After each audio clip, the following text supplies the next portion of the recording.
और पूरा बिस्तर उठा के अपने घर ले जाएगा। पहली गलती ये सुधार लेना, आज के बाद कोई भी बिल्कुल कान पकड़ के जाना कि हम बिस्तर में बैठ के भोजन नहीं करेंगे जिस बिस्तर में हम सोते हैं।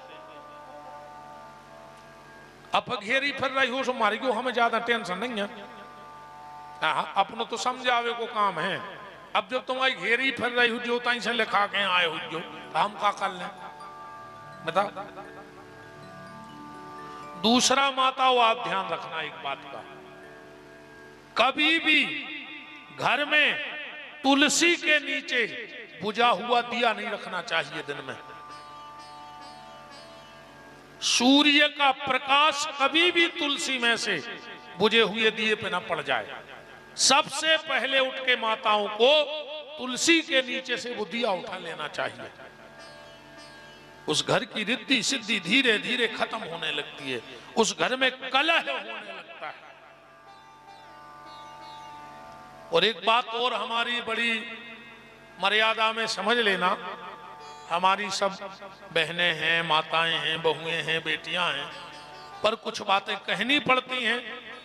हम बिल्कुल अपनी आंख बंद करके कान पकड़ के कह रहे हैं, माताएं घर में एक गलती कभी ना करें। जितने दिन मासिक धर्म रहे तो कोशिश करें कि आपके घर में जितनी जगह में तुलसी की छाया पड़ती हो उस अवस्था में उतनी जगह में ना जाएं, वरना उस घर का विनाश बहुत जल्दी हो जाता है। मासिक धर्म के समय माताओं को उतनी जगह में नहीं जाना चाहिए जहां तुलसी की छाया पड़ती है। और आज भी कली काल में प्रभाव है, अगर कोई रजस्वला नारी उतने टाइम अगर तुलसी का स्पर्श कर ले तो तुलसी सूख जाती है, और घर में तुलसी का सूखना किसी बड़े संकट की सूचना है। घर की अगर तुलसी सूख गई, बार बार लगाने पे तुलसी सूख रही है, तो समझ लेना तुम्हारे घर में बहुत बड़ी समस्या आने वाली है। आज भी जो लोग इन चीजों को नहीं मानते उनके लिए यह बातें प्रमाण हैं। आज भी अगर पापड़ बन रहा हो और रजस्वला नारी वहां पहुंच जाए तो उस पापड़ का कलर लाल पड़ जाता है। आज भी कलयुग में यह प्रमाण है। इन चीजों का बड़ा प्रभाव है। और हमारी बातें ना मानो तो हम तो आपसे दो चार बातें कर रहे, बता दो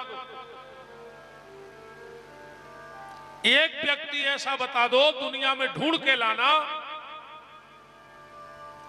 जिसके घर में जीना के नीचे हौदी बनी हो और उस घर में एक व्यक्ति परमानेंट बीमार ना हो। ढूंढ के ले आना दुनिया में से एक आदमी परमानेंट हो, घर में दवाई पे चल है, जिसके घर में जीना के नीचे पानी स्टोर हो जाए। और विश्वास न हो तो मिटा कर देख लियो, जैसे जैसे उस जगह का पानी सूखेगा तुम्हारे घर की दवाइयां बंद होने लगेंगी। ये वास्तु शास्त्र का सबसे बड़ा दोष है। जिसके घर में सोने वाला पलंग अगर आईने में दिखता हो, खड़े हो जाओ। अगर उन पति पत्नी में झगड़ा ना होता हो तो हमारा चैलेंज है उनके लिए। हमारे सोने वाला पलंग कभी घर के आईने में नहीं दिखना चाहिए। कभी भी पलंग को ऐसा लगाओ कि आईने में न दिखे। कभी भी सोने वाले कमरे में पितरों की फोटो मत लगाना भूल करके। उन पति पत्नी में कभी बन ही नहीं सकती है। जिस सोने वाले कक्ष में चाहे बच्चे सोते हो, चाहे बुजुर्ग सोते हो, चाहे युवा, और सोने वाले कमरे में कभी भी अपने पितरों की फोटो नहीं लगानी चाहिए। ये सबसे बड़ा दोष है। अन्य मानो तो लगा कर देख लियो भाई, ऊंची ने मानो तो ऐसी मान लियो, जब बीत जाए जब तो सदा रहो।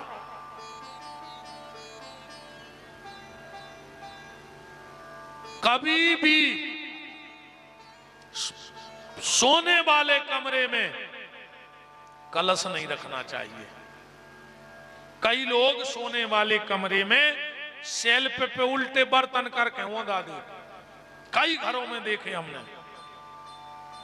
वो घर में अलग से समस्याएं आती हैं। कभी भी उल्टे बर्तन नहीं रखो चाहिए घर में। अगर सेल पे भी रखे हो तो सीधे रखें, उनमें चाहे 2-2 गेहूं के दाने डाल दो, 2-2 गेहूं के दाने डाल दो, पर कभी भी उल्टा बर्तन घर में नहीं रखना चाहिए। और सोने वाले कमरे में तो विशेष नहीं रखना चाहिए। इन चीजों के बड़े प्रभाव हैं। हमने कई बार कथाओं में कहा है और चैलेंज से कहा है, दुनिया में एक व्यक्ति ढूंढ के लाओ जो दुर्गा जी के मंदिर के बगल में रहता हो और सुखी हो। पूरे संसार में चैलेंज है माओ। कल लो खबर अपने अपने जगह की। दुर्गा जी के मंदिर के बगल में रहने वाला 14 हाथ में कलश से 14 हाथ का गोला बना दो और उसके बीच में रहने वाला सुखी हो। किसी के गांव में तो उठ के खड़े हो जाओ कि हमारे गांव में उनका मंदिर घर दुर्गा जी के मंदिर से लगा है और वो सुखी हैं, तो बता दो हमारे लिए। इन चीजों का बड़ा प्रभाव है प्यारे। जिसके घर में बेदी खुदी होए, हाँ, जिसके घर में बेदी बनी हुई घर में, वो आदमी परेशान रहे। अगर 3 साल में वो बेदी को साकल नहीं मिल रहा हो तो वो घर की सुख शांति खान लगो परिवार की। अगर बन गई हो को कहते पुरानी बनी हो तो साल में चाहे एक बार सत्यनारायण की कथा कराइयो पर वो बेदी के लाने भोजन दियो, पूरो घर चाट जेवा तुम्हारा।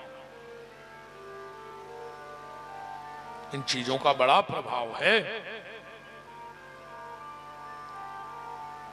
तो चर्चा कहां चल रही थी है यार? मती और श्रीमती, इतने चर्चा चल रही थी। पत्नी भर भगवान को न छोड़े तो श्रीमान की औकात है कहां जे है। एक ना एक दिन उसकी मति लौट फेर के ठिकाने पे आ जाएगी। चंचुला ने हाथ जोड़ के कहा, मां, मेरा पति कैसा भी था, गलत रास्ते पे चलता था, मुझसे प्रेम नहीं करता था, पर था तो मेरा पति। तो मां आप ये बताओ कि वो इस समय किस हालत में है। माता पार्वती ने कहा, चंचुला, इस वक्त तुम्हारा पति बिंद नाम के पहाड़ पर पिशाच बन गया है। जब हम प्रयाग से काशी को जाते हैं तो बीच में एक पहाड़ मिलता है जिसका नाम है बिंद पर्वत।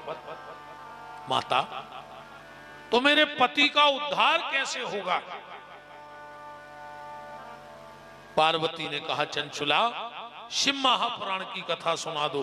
बोले, मां आप ही व्यवस्था करो पर मेरे पति की मुक्ति हो जाए।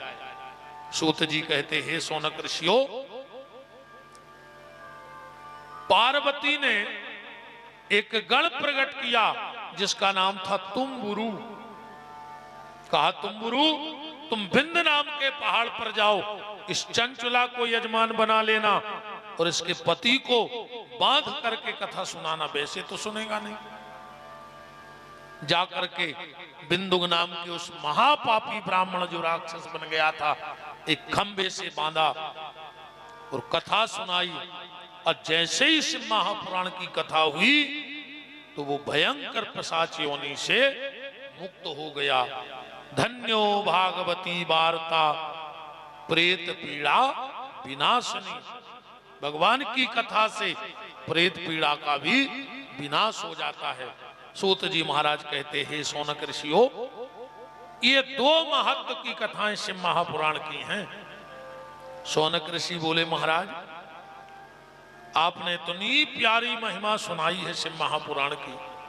अगर कोई व्यक्ति चाहे कि हम अपने घर में शिव महापुराण की कथा सुनाएं तो उसका कोई नियम है, कोई विधान है? सूत जी महाराज कहते, हाँ, बिल्कुल नियम है और बिल्कुल विधान है।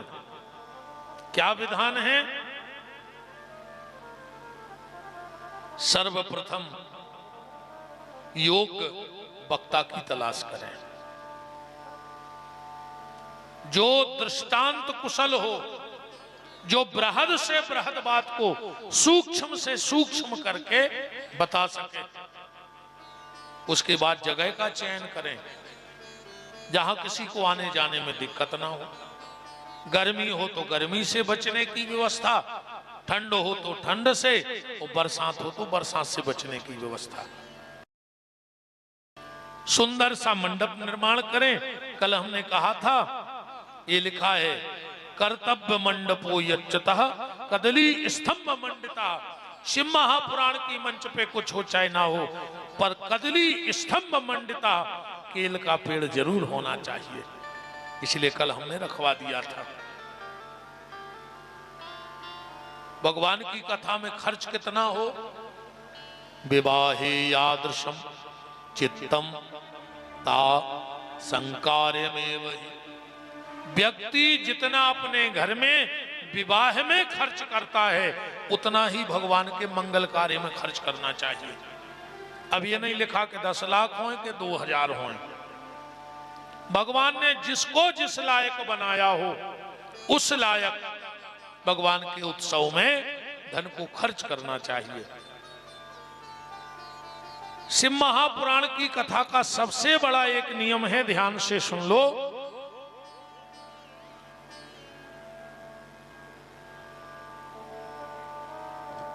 शिव की पूजा में सब गलती चल जाएगी, बस एक गलती नहीं करना कभी जीवन में।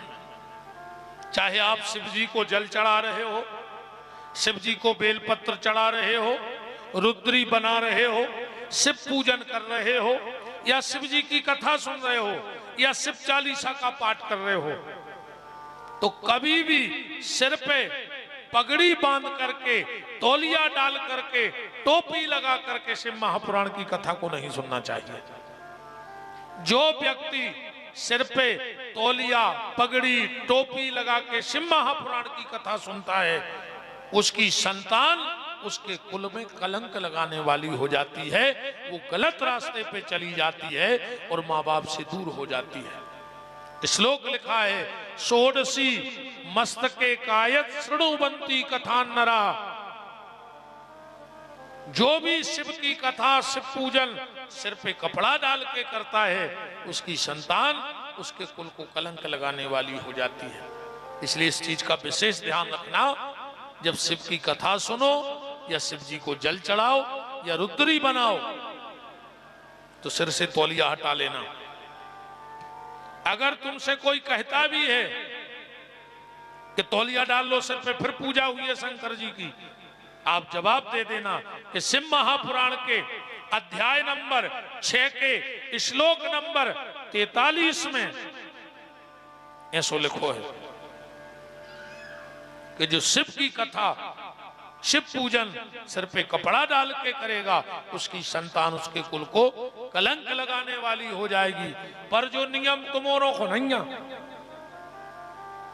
सब बातें खोल चले। हाँ न, जा बात बहुत जल्दी दिमाग में बैठ जाए इनके। तो पंडित जी कह रहे थे कि शिव मंदिर सिर पे कपड़ा डाल के नहीं जाओ जाए, सो कल से जल चढ़ा देगा इसको, ले तो फेरा गांव के कहें अच्छी कथा भाई, है ना। माताओं को 4 जगह कभी खाली सिर नहीं जाना चाहिए, चाहे बिटिया मायके में क्यों ना हो। ध्यान से सुन लेना, 4 जगह कभी सुहागन नारी खाली सिर ना जाए, चाहे वो पिता के ही घर क्यों ना हो।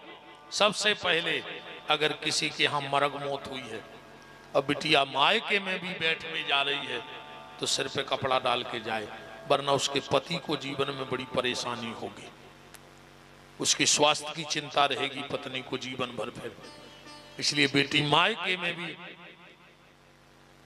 अगर बैठने जाए तो सिर पे कपड़ा डाल के जाए।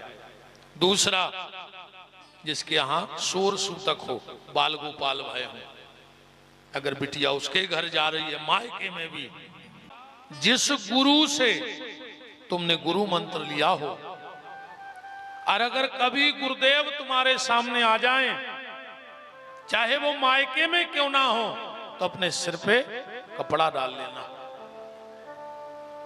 और चौथा, भगवान की कथा में आप कहीं भी सत्संग में जाओ तो सिर पे कपड़ा जरूर डाल लेना, वरना तुम्हारे हाथ की रिद्धि सिद्धि चली जाएगी। अब विशेषकर शिव महापुराण में कभी भी सुहागन नारी को भगवान के मंदिर में सत्संग में खाली सिर नहीं बैठना चाहिए। पर अब क्या करिए, बड़ी टेंशन को काम है। जो पहले मजाल है कि सिर को पल्लो कंधा पे आ जाए, और आज मजाल है कि कंधा को पल्ला सिर पे चलो जाए। तरक्की तो बहुत करी है देश ने। हाँ, पहले सिर को पल्ला कंधा पे नहीं आ तो, और अब कंधा को सिर पे नहीं जा रहा है ना। और ये पूरी लोघरिया लगी गानों में। बहुत पहले एक गाना आओ तो, ओढ़ली चुनरिया तेरे नाम की, सब ठीक ठाक चल रहा हो तो फिर लोघरिया को लोग एक गाना बन गो कि सर की जो सर से वो धीरे धीरे सत्यानाश हो गई, धीरे धीरे सब सत्यानाशी हो गई। बताओ, पहले बहुत कायदा मर्यादा है तो। हाँ, पहले अगर ससुर बैठो तो बहू निकलत नहीं हती, अगर निकलने पड़े तो बाल बच्चों से कह देती कि दादा से कह दो तना हट जाए, हमें निकलने हैं। आज की बहू अगर ससुर माई को नहीं हो रहा तो वे मूड पे लात धर के भमक जे की। हाँ बिल्कुल, लात धर के चट दे के बैठे रहो। अब तुम सब मान मर्यादा की सीताराम। पहले इतनी मर्यादा थी कि अगर खुद को बच्चा गोदी में रखे और बड़ो भैया आ गो तो उठा के नीचे रख देते। बाप तो बाप हो तो। कई लोग इन सियानों में ऐसे बैठे हुए हैं, पिताजी तो छोड़ो, उन्हें अपने बड़े भैया के सामने अपने बच्चा गोदी न लाए हुए हैं, जबकि बड़े भैया भी पता है कि आए तो ही के। आज के जो भैया हर हैं अस्पताल में लाए फिर पप्पू पप्पू, माने फुल नकटा हो गए, बेशरम होगा आज को आदमी। मान मर्यादा की सत्यानाश कर दी, कोई मान मर्यादा नहीं बची। देखो, एक निवेदन है, बढ़ो प्रगति करो, पर एक मर्यादा की लक्ष्मण रेखा अपने घर में जरूर खींच के रखो। मर्यादा की रेखा अपने घर में जरूर रखो।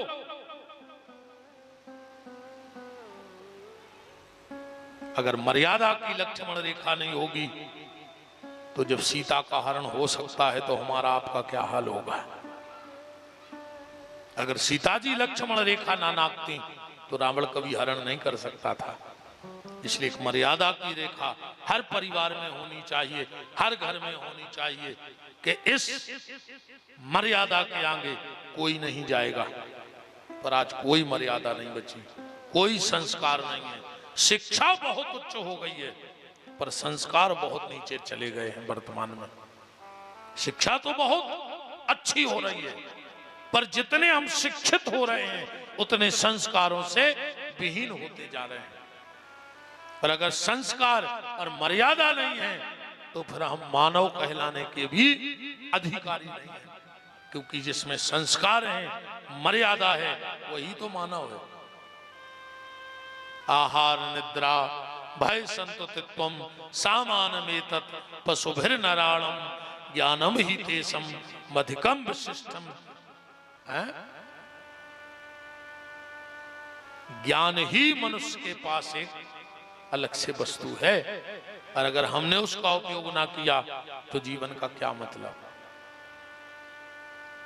तो भगवान शंकर की कथा में सिर पे कपड़ा डाल करके, पगड़ी लगाकर, तौलिया बांधकर, टोपी लगाकर भगवान की कथा को कभी श्रवण न करें।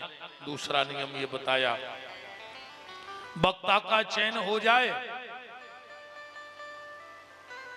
जगह का चयन हो जाए, फिर बैठने का।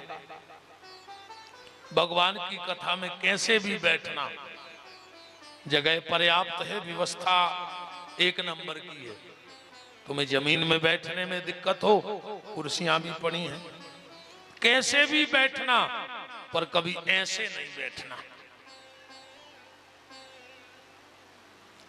और यहां तक सुन लो, तुम्हारा कोई कितना भी खास क्यों ना हो, संबंध अब भी टूट जाए, टूट जाने देना, चिंता नहीं करना।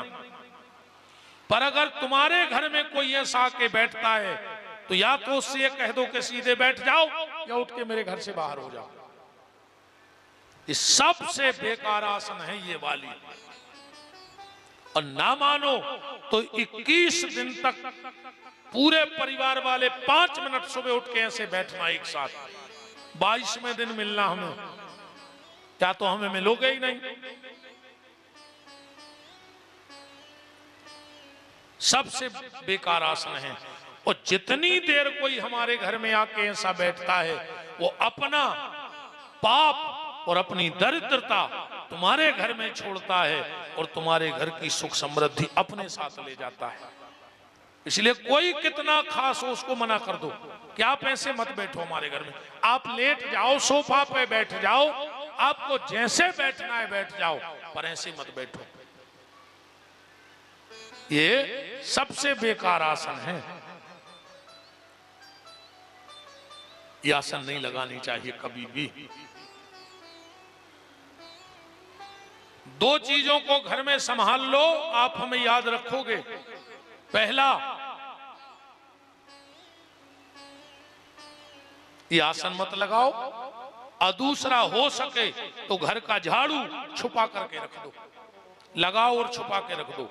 बाहर का व्यक्ति तुम्हारे घर के भोजन में जो झाड़ू, मंदिर में, शयन कक्ष में, यहां का झाड़ू बाहर वाला न देख पाए। लगाओ और छुपा के रख दो। आपके घर की रिद्धि सिद्धि नहीं जा सकती। ये रिद्धि सिद्धि कौन है? ये भगवान गणेश जी की पत्नियां हैं, भगवान भोलेनाथ की बहुएं। अच्छा, एक बात देखो, गणेश जी को मिली रिद्धि सिद्धि और अपन को मिल गई जिद्दी। समस्या देखो कितनी विकट बन गई। गणेश जी को रिद्धि सिद्धि और अपने घरे जिद्दी नहीं है। ये तो हंस तक नहीं पा रहे बेचारे, कितने अडर आत्म हो रहे। उनको लग रहा गुरुजी तुम तो चले जाओ, हम उनकी हालत खराब हो जाए, इसे हम हंस भी नहीं रहे। ये भगवान शिव का परिवार है, सब हैं देव और भोलेनाथ महादेव। अच्छे महादेव क्यों बन गए? एक दिन देवताओं ने बैठक करी, चर्चा करी। आप बोले एक काम करो। बोले क्या?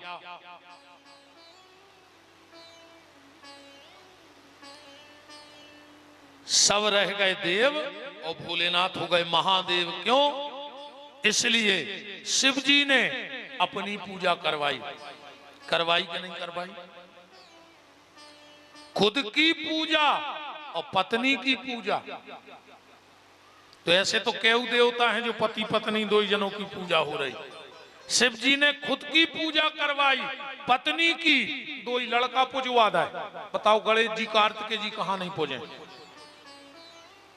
ऐसे तो और भी देवताओं के बाल बच्चे पूज रहे, पर शिव जी ने कही अब काम नहीं और आगे चलो। खुद की पूजा, पत्नी की पूजा, 2 लड़का पूजवा दे, वो 2 बहू पूजवा दे। बताओ रिद्धि सिद्धि को नहीं चाहत के हमारे घरे रहे।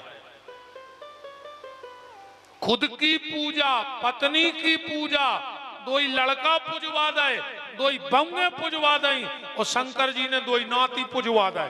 बताओ किसके घर में शुभ लाभ नहीं लिखा है ना? शिव जी के पूरे परिवार की पूजा हो रही।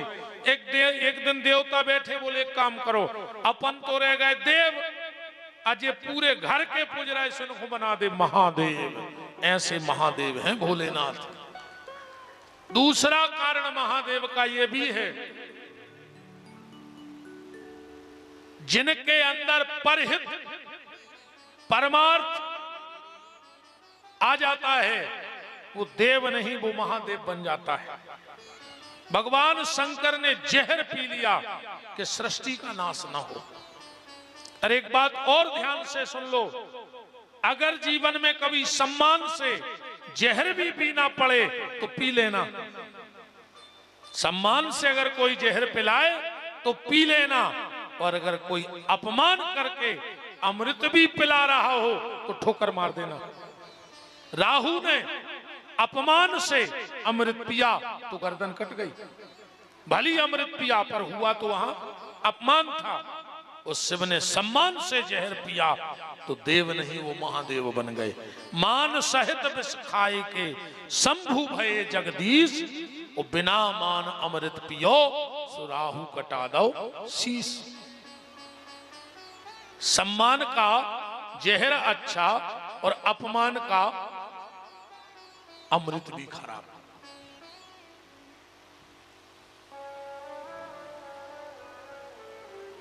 तो बात चल रही थी बैठने की। आप कथा में बैठो, बहुत अच्छी बात है।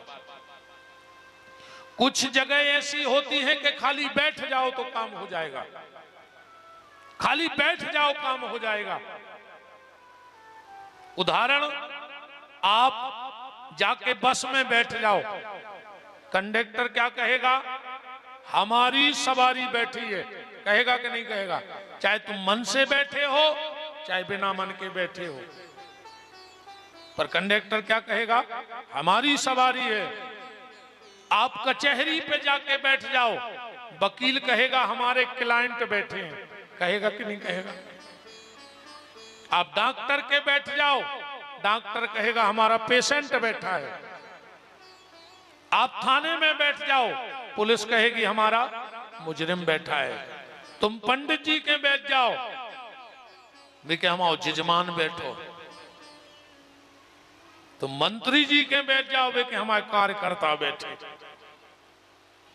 बताओ, बंगला पे जाके कोई बैठ जाए तो कार्यकर्ता बन गए कि नहीं बन गए? है? तो जब बस में बैठे से कंडक्टर बन गए, थाने में बैठे से मुजरिम बन गए, मास्टर के बैठे से विद्यार्थी बन गए, महाराज के बैठे से जजमान बन गए, मंत्री जी के बैठे से उनके कार्यकर्ता बन गए, तो तुम पंडाल में बैठ जाओ, तब हम तो भगवान के हैं कि हमाओ भक्त बैठो है, वही दिन बेड़ा पार हो जाना। कहेंगे कि नहीं कहेंगे? कभी ना कभी तो कहेंगे कि हमारा भक्त बैठा है। आज जिस दिन भगवान इतना कह देंगे, उसी दिन हमारा आपका बेड़ा पार हो जाएगा। कथा बैठने के बाद आदमी 3 प्रकार से सुनता है। ये तो तुम उन्होंने खूब सुनी है, श्रोता, सुर, सर्वता, सोता। ये तो पुरानी हो गई बात है, अब नई ले आए अपन। 3 प्रकार से आदमी कथा सुनत है। एक बुकरिया घाई, ध्यान से सुनियो, एक गज्जा घाई और एक भैंस घाई। अब अपन सब गांव के हैं, गांव की परंपराओं से जुड़े हैं, ध्यान करियो। बकरिया जब भी पानी पीवे जे है धार में, नदिया में, कहूं बकरिया पांव नहीं रखत पानी में, 2 ही पांव आगे के मोड़ ले है और फिर बहती धार में पानी पी है। गैया जब भी जे है तो आगे के 2 ही पांव पानी में रखे फिर पानी पी है। और भैंस सबसे पहले भीतर जे है पानी में, ओखो अच्छो मचे है, सुने खुद के काम को रहे है न दूसरे के काम को। ऐसा ही 3 होते हैं श्रोता। तुम्हारे आ गए गइयों घाई, गऊ बन के बैठ गए, 2 पांव कथा में है, आधो शरीर आधो घरे है कि का हो रहा हुज्जे का ने हो रहा हुज्जे। अब महाराज मान ही नहीं रहे, घड़ी देख रहा है, जल्दी बंद कर देते। मन 2 ही तरफ हो, 2 ही पलवों पे बैठे। कछु बुकरियों घाई माइक लगे हैं, दूर बैठे हैं, उनके मुद के फायदा हो जाता, बीच बीच में भी बीड़ी भी पी लेती। बताओ, अच्छा भी तो तुम बीड़ी पी पा रहे। बुकरिया को मुंह शांत नहीं देते, ऐसे ही उनको मुंह शांत न हो जो माइक में ऐसे सुन रहे दूर से। अब बीच बीच में तना जरदा भी चायने, कछु चिलम धरे हुई हैं, हर प्रकार के। तो भी बुकरियों घाई और कछु रहते भैंसों घाई। बीच कथा में बैठ गए, ने खुद सुन है ने बगल वाले को सुनन दो, बते आता ही रहे, समझ जाइयो कि हमारे बगल में भैंस बैठ गई अब मचा रही है जो कथा, ने खुद सुन रही और न हमें सुनन दे रही। अब जे को कथा न सुनन दाए बीच बीच में बात करे तो समझ लियो कि भैंसिया आ गई।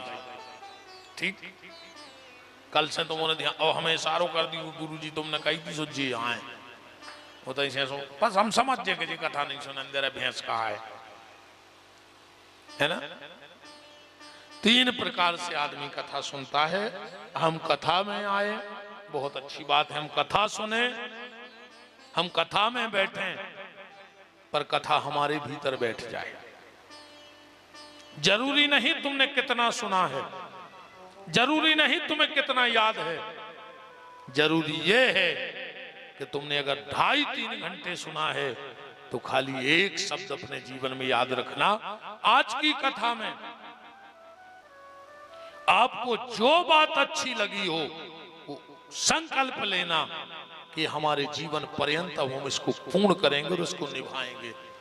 एक बात, 3 घंटे की कथा तो बहुत वही है, मात्र एक बात तुम्हारे जीवन को बदल सकती है। हमने कल भी कहा था कि कथा जीवन के रूपांतरण के लिए होनी चाहिए, जीवन के परिवर्तन के लिए होनी चाहिए, जीवन में बदलाव के लिए होनी चाहिए। और अगर जीवन में बदलाव ना आया तो कोई मतलब नहीं। हम लोग जब कथा में आते हैं तो खूब कपड़े बदल बदल के आते हैं कि नहीं आते। अब विशेषकर हमारी जो बहन जी अरे हाँ पता लगे पहले ही बात हो गई जे के 9 साड़ी पहले ही चाय ने 9 ही दिन को अलग अलग कथा हुई चाहे बिल्कुल न हुए पर पहले 9 साड़ियां आवे। अब बाजू वाली पूछ ले दीदी तई की आए कि दिल्ली बंबई की कीमत चुक गई है ना। हमें कोई दिक्कत नहीं है, भगवान ने खूब दाव है सो हम के दिन में 9 बदली गो ठाकुर जी ने दाव है। पर निवेदन तो है कि जब कथा में आओ तो कपड़ा बदल के आओ, पर जब कथा से जाओ तो अपने मन को बदल के जाना, तब तो कपड़ा बदलना सार्थक है। वरना कपड़ा बदलते बदलते एक दिन भगवान हमें ये तन बदलवा देगा और ना जाने अगले जन्म में हमें गधा घोड़ा कुकर सूकर क्या बना करके भेजेगा। कथा में आओ कपड़ा बदल के, वो कथा से जाओ अपने मन को बदल के। बात तो तब है जब आज पति देव घरे जाएं और पत्नी से बहुत प्रेम से बोलें, वह पत्नी भी सोचे कि बदले बदले सरकार नजर आते हैं ये कई दिन में बदल गए, इतनी अच्छी कथा हो रही का है ना। दूसरा, जब बहू जाए तो सास के पांव पड़े, बस सास भी चोटिया लेके देखे कि गरे को दौरत तीरे 2 ही दिना में गोड़ों को दौरन लगी हो का गो बदलाव तो आवे।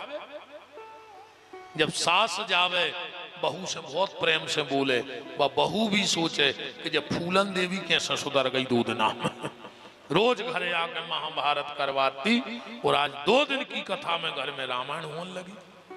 हाँ, जबकि महाभारत ज्यादा हो रहा हो। एक आदमी लड़की देख भी गो पिता अपने लड़का को तो बिटिया से पूछी कि बेटा धर्म शास्त्र के बारे में तुम्हारा कितो ज्ञान है, ग्रंथों के बारे में का जानत। रामायण तो हमने घरे पढ़ ली है, महाभारत तुम्हारे घरे कर दे हैं शादी के बाद रामायण तो हमने पूरी कर ली घर में, अब महाभारत रह गई सुबह तुम्हारे घर में जाकर करवा दे है ना। और आवे के बाद महाभारत ही तो होता नहीं हो। अच्छा जब आज जी मम्मी हरे जानत भी ऐसे जब लड़का की शादी होते ध्यान होइए, दरवाजे से जब दूल्हा जाते बारात में तो माँ एक सूपा में बहुत सामान ले आउ थे आरती उतार में, बहुत तो बलंगे ले थे लड़का की। पता है वह का करत बजा के थे बेटा आ जाई तक के हमारे हो पूतरा लौट के हमारे नहीं रे हो। माँ से तो ऐसी महामाया मूड पे बैठ के आए कि हम तो तुम्हें लगन लग 2 महीना में बेरी, हमारी ने सुन हो तुम एक। फिर तो जो मंत्र बहू दे दे, सब मंत्र फेल है इन्हों के मंत्र के आगे। हाँ, आदमी सब भूल जात, माँ बाप बहन भैया रिश्तेदार, वो तो फिर आखिरी इनकी झलक है। इनने जो कह दी वह विधाता की भी लेन मिट जे, मन इनकी नहीं मिट सके। वो लोग गलत कह रहे हो। शादी के बाद रहो को माँ बाप को, राह में तो बजो। सासो तीरथ ससुरा तीरथ, तीरथ साला साली है। और दुनिया के सब तीरथ झूठे, चारों धाम घरवारी है। हाँ, चार ही धाम घरवारी है। बताओ तो रे भैया भैया को दुश्मन हो जाते हैं कि मंत्रों में। कौन सी मंत्र जानत जी, है ना। बड़ी दिक्कत है भैया। निवेदन बस ये है कि कथा में आओ, कपड़ा बदल के, वो कथा से जाओ, मन को बदल के जीवन का रूपांतरण हो, जीवन में परिवर्तन आवे, सत्संग से हमारे जीवन में सुधार आवे, तब तो सत्संग का अर्थ है। वरना ऐसे बैठने से कुछ नहीं होता।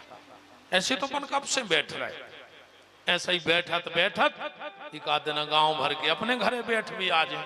बोले काय, बोले राय नहीं है, सुन के बैठ भी जा रहे। तो जैसे अपन बैठे ऐसे ही भी अपने घरे बैठे। आप कथा में बैठो अच्छी बात है, पर आपके भीतर कथा बैठ जाए बात तो तब है। उस एक शब्द बैठ जाए, एक शब्द तुम्हारा जीवन बदलने के लिए बहुत बड़ी बात है। पूरी कथा तो जिस दिन आएगी तो आनंद ही आ जाएगा। एक भी बात इसके बाद आया भोजन का, हो सके तो 9 दिन उपास ही रहो, न हो तो शाम को खा ले, अन्य हो तो 2 टाइम खाओ, अन्य हो तो दिन भर खाओ। तक आया हो रहा उसे रोटी छोड़े से भगवान नहीं मिले। है न पूरी बुकरियां बैठी होती बैकुंठ में, पत्ता ही पत्ता खा रही। अपन तो सौंदो नमक खा रहे। व्रत करना है तो भोजन का मत करो, अपनी वृत्तियों में सुधार लाओ, उसका नाम है व्रत। हम किसी का बुरा नहीं सोचेंगे, हम किसी का बुरा नहीं करेंगे, हम किसी से बुरा नहीं बोलेंगे, हम बुरी नजर से किसी को नहीं देखेंगे। ऐसी व्रत करके बताओ जी, आए व्रत। अब अकेली कहीं रोटी नहीं खा रहे, दिन भर पे टीवी में सीरियल देखने, कहीं हम आओ व्रत या है। 14 किलो सेव खा ला दिन भर में टेबल पे धरे धरे बगल में, 6 किलो साबुदाने खा लाए, 1 पी का चिप्स खा लाई, कहीं आज अन्न खाने ही नहीं है। हम छोड़ दें जिंदगी को रोटी ऐसी हम ढकाने लगे। हमें कोई ऐसा फरार मिलत रहे, काजू किस्में सेव और साबुदाने उतने मत बनाओ जितने बना सकते हो। संबंध उतना ही बनाइयो जितने निभा पाओ, पैसा उतना ही कमाइयो जितो खर्च कर पाओ, वो खाइयो उतना ही जितो पचा पाओ। ज्यादा खा जाए और नुकसान कर जाए।